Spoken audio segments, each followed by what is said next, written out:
తెలంగాణలోని ప్రభుత్వ పాఠశాల విద్యార్థులకు యూనిఫామ్స్ పంపిణీ చేస్తామన్న ప్రభుత్వ లక్ష్యం నెరవేరటం లేదు. యూనిఫామ్స్ విషయంలో తీవ్ర జాప్యం జరుగుతోంది. ప్రభుత్వ 2 జతల యూనిఫామ్స్ అందిస్తామని ప్రకటించింది. విద్యాశాఖ అకాడమిక్ క్యాలెండర్ ప్రకారం పాఠ్య పుస్తకాలు, యూనిఫామ్స్, మధ్యాహ్న భోజనానికి కావలసిన అన్ని వస్తువులు జూన్ 15 లోపు అందుబాటులో ఉంచాలని నిర్ణయించినప్పటికీ ప్రభుత్వ లక్ష్యం పూర్తి స్థాయిలో నెరవేరలేదు. అధికారుల బాధ్యత రాహిత్యం, విద్యాశాఖ అధికారుల ముందస్తు ప్లానింగ్ లేకపోవడం, క్లాత్ సరఫరాలో ఆలస్యం, టైలరింగ్ పనులను పర్యవేక్షించకపోవడంతో యూనిఫామ్స్ పంపిణీలో ఆలస్యమవుతోంది. యూనిఫామ్స్ పంపిణీలో తీవ్ర జాప్యం కారణంగా విద్యార్థులు పాత దుస్తులతో స్కూలుకి వెళుతున్నారు.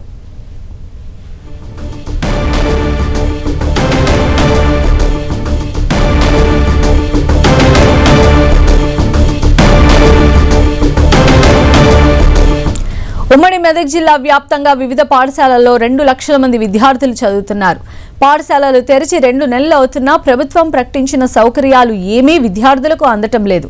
మెదక్ జిల్లాలో 72,902 మంది విద్యార్థులు ఉంటే ఒక్క టెక్మాల్ మండలంలో మాత్రమే కేవలం 200 మంది విద్యార్థులకు యూనిఫామ్లు అందాయి. పూర్తి స్థాయి డిఈఓలు, ఎంఈఓలు కూడా లేకపోవడంతో పర్యవేక్షణ లేక పాఠశాలలు కునారిల్లుతున్నాయి. ఆగస్టు 15 నాటికి ఉమ్మడి మెదక్ జిల్లా వ్యాప్తంగా విద్యార్థులకు యూనిఫామ్లతో పాటు అల్పాహారం అందివ్వాలన్న లక్ష్యం నెరవేరలేదు.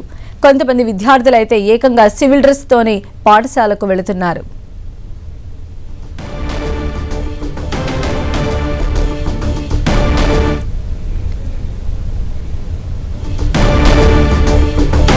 ఉమ్మడి మెదక్ జిల్లాలోని పాఠశాలల సమస్యలపై పూర్తి సమాచారం మా ప్రతినిధి పివి రావు అందిస్తారు.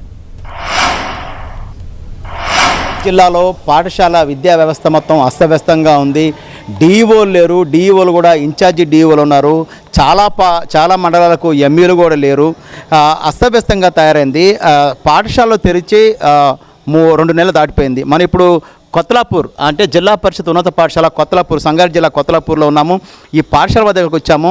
మొత్తం మీద చూసి అన్ని పాఠశాలలు కూడా ఇదే పరిస్థితి కనిపిస్తూ ఉంది. స్కూల్లో యూనిఫామ్స్ అందలేదు, అదేవిధంగా టై బెల్ట్ అందలేదు, ఐడి కార్డులు అందలేదు. కనీసం ఉదయం పూట బ్రేక్ఫాస్ట్ కూడా చాలా పాఠశాలలో ఇంకా అందివని పరిస్థితి మనకు కనిపిస్తూ ఉంది. చాలా పాఠశాల కూడా ఇంతవరకు మనం చూస్తున్నాం. విద్యార్థులు 10th క్లాస్ విద్యార్థులు చూస్తున్నాం, ఎవరు కూడా యూనిఫామ్ లేకుండానే పాఠశాలకు వచ్చిన పరిస్థితి మనకు కనిపిస్తూ ఉంది. ఉమ్మడి మెదక్ జిల్లాలో ఉన్నటువంటి అన్ని పాఠశాలకు ఇదే విధంగా ఉంది. మెదక్ జిల్లాలో 72,900 మంది విద్యార్థులు వివిధ పాఠశాలలు చదువుకుంటా ఉంటే కేవలం 200 మందికి ఇప్పటివరకు డ్రెస్సులు అందాయి. డ్రెస్సులు ఇచ్చినా సరే అవి సరిపోక కొంతమందికి టైట్ అవ్వటం, లూజ్ అవ్వటం, రకరకాల ప్రాబ్లమ్స్తో వాళ్ళు కూడా డ్రెస్సులు వేసుకునే పరిస్థితి కనిపిస్తూ ఉంది. మనం చూస్తున్న ఇక్కడ విద్యార్థులందరూ కూడా డ్రెస్సులు లేకుండా స్కూల్కి వచ్చే పరిస్థితి మనకు కనిపిస్తూ ఉంది. చెప్పండి అమ్మా, ఎట్లుంది మీ పరిస్థితి? డ్రెస్సులు ఇచ్చారా, ఎట్లా ఉన్నాయి, ఎందుకు డిలే అవుతుంది? డ్రెస్సులు ఇచ్చారు కానీ కొంతమందికి సరిపోతలేదు సైజ్. టై బెల్ట్ ఇచ్చారా? ఇవ్వలేదు. షూ ఇచ్చారు. షూ ఒకటి ఇచ్చారు. మీకేందమ్మా, మీకు అన్ని వచ్చినాయా? డ్రెస్ వచ్చాయా? వచ్చిందా? డ్రెస్ ఎందుకు వేసుకురాలి మీరు? స్టిచ్చింగ్ చేయించుకోవాలి అని సరిపోలేదు, కట్టలేదా? పిల్లలు చినిపోయిన యూనిఫామ్స్ వేసుకొని వస్తున్నారు. ఎక్కువ స్ట్రెంత్ ఉందనే ఉద్దేశంతో మాకు ఇంతవరకు యూనిఫామ్స్ కూడా రాలేదు. ఒక టీచర్ కోసం కూడా మేము మండలంలో చాలా ఇబ్బందులు పడుతున్నాము. మండలకు పోయి కూడా రిప్రజెంటేషన్ ఇచ్చినాము, అయినా మాకు ఒక టీచర్ ఇస్తలేదు. చాలా నీడెడ్ ఉంది ఇక్కడ. మాకు 7 ఇంతమంది 230 మంది పిల్లలతోటి మేము నెట్టుకుంటూ వస్తున్నాం. కనీసం ఇది ప్రభుత్వ దృష్టికి తీసుకెళ్ళి మాకు ఒక టీచర్ని ఇచ్చి మా అవసరాలు తీర్చాలని కోరుకుంటాం. మెదక్ జిల్లా మొత్తం కూడా ఇదే రకమైన పరిస్థితి కనిపిస్తూ ఉంది. పిల్లలకు 2 నెలలు దాటుతున్నప్పటికీ విద్యార్థులకి ఇంతవరకు యూనిఫామ్స్ అయితే రాలేదు. చాలా పాఠశాలల్లో, 100 పాఠశాలల్లో, ఉమ్మడి మెదక్ జిల్లాలలో చాలా పాఠశాలల్లో యూనిఫామ్ రాలేదు. షూలు, టై, బెల్ట్, ఐడి కార్డు ఏది రాలేదు. చాలా చోట టిఫిన్ అయితే ఇంతవరకు అయితే స్టార్ట్ చేయని పరిస్థితి కనిపిస్తూ ఉంది.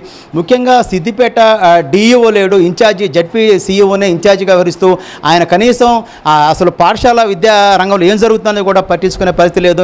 మెదక్లో కూడా డిఈఓ అందుబాటు లేడు. ఆయన కూడా హైదరాబాద్ నిత్యం రాకపోవచ్చు చేస్తుంటాడు.